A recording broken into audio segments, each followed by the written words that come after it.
Connecting with a student is an immensely rewarding experience, provided you can actually connect with them. I mean, I'm old. I don't know what kids like these days, and if I did, I don't think I'd even like it.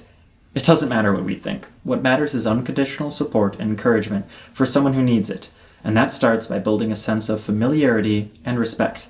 Students are all too familiar with people disrespecting them, denying them respect, and getting told, "You need to earn my respect."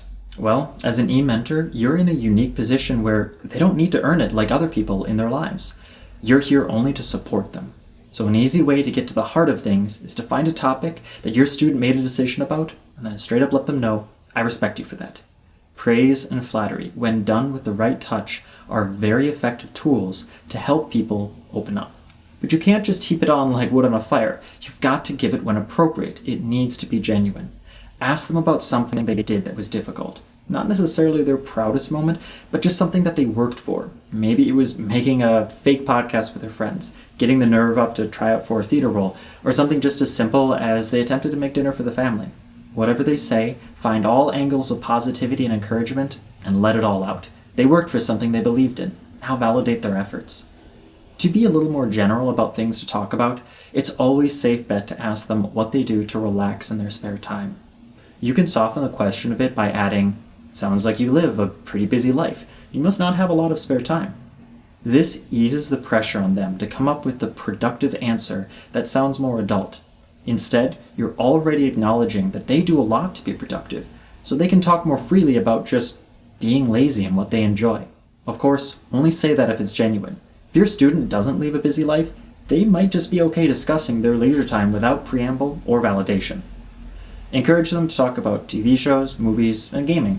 These broad pop culture topics are great bridges between us old people and them. However, I'd caution to try to keep things as current as you can. As much as I enjoy talking about the Marx Brothers, there's not too many students who share that enthusiasm, so I try to stick with the recent media. Some students might be very shy and have self-esteem issues, which means they're less likely to share because they don't think anything about themselves is worth mentioning. For these students, there are two strategies that I've seen success with. One is to be honest. Talk with them about self-esteem issues. This is especially helpful if you have a friend or a family member that suffers from this as well. Talking about how you still value that person, even when they don't value themselves, can help students see some hope to their inner struggles. The other strategy is to talk about yourself in a way that furthers discussion about them. Most students ask what you like to do for fun.